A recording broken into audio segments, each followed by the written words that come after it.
everyone, and welcome to this very quick session today around Cisco SecureX and the current enablement offer from Natilik.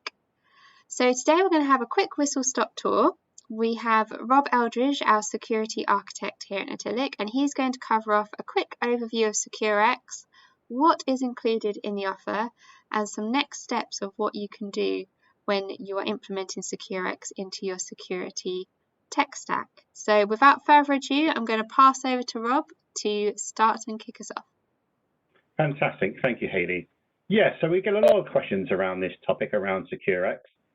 So from our point of view, what SecureX is essentially a front-end API-based platform that connects all of Cisco's integrated security portfolio and the customer's infrastructure for a consistent experience that unifies visibility, enables automation, strengthens your security across network, endpoints, cloud, and applications. And this is an absolutely free piece of software from Cisco. So a very, very powerful reason to keep up to date with their security offering. So essentially what it is, as I said, it's an API-based polling. It's not a data lake like a SIEM solution. What it is, it uses API to get real-time events. So what Natilik will do is we'll liaise with the customer's SecOps teams, and we'll walk through that onboarding process.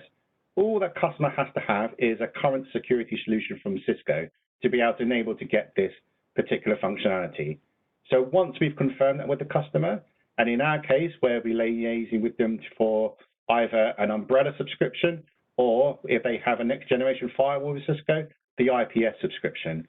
So once those have been quantified with the customer, we will gain access to the SecureX dashboard and integrate it with those services. And we'll show the customer how that integration happens. And once they've onboarded those services inside SecureX, we'll customize the applets in the dashboard to show the customer pertinent information. So things that are really, really important for a particular customer to see, because we're all different at the end of the day.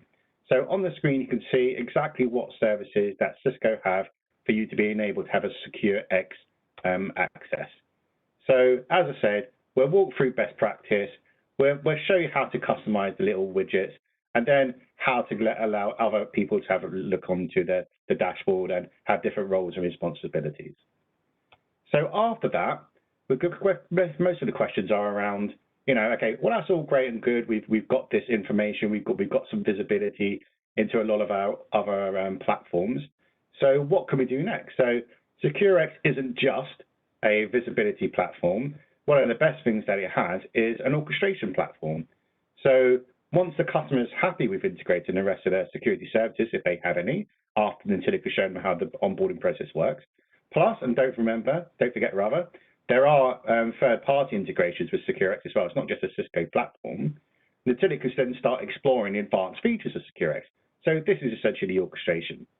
The orchestration functionality is essentially a workflow that allows customers, to set automated actions, such as using ICE to quarantine infected endpoints discovered by perhaps the ingestion of a threat intelligence feed, which can also trigger an alert in a ticketing system like ServiceNow, or it can also at the same time send a message into a system like WebEx Teams. So you don't have to look at the dashboard all the time, but you can be kept up to date with any alerts and any kind of high severity events into your dashboard that automate into a ticketing system, or it can be sent into a messaging system like WebEx Teams. So really, really powerful. Brilliant. Thank you, Rob. I think that really gives an insight into the power that SecureX has in being able to just connect and inform the teams.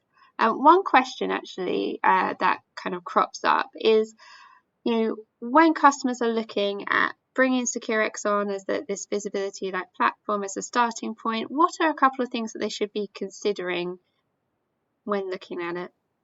Yeah, no, absolutely. So there are kind of not a few providers as such, but a few things that customers need to be aware of that obviously we can help advise and make sure that these things are set up prior to Natilik coming in and onboarding the customer. So any on-premise security solution from Cisco must be registered with what they call a Security Services Exchange. So this is essentially a cloud-based platform that handles cloud-to-cloud and on-premise to cloud authentication and data storage for use with Cisco Cloud Security products. So when you activate the service, you'll be integrate security services for threat response and then collect events for data for visibility.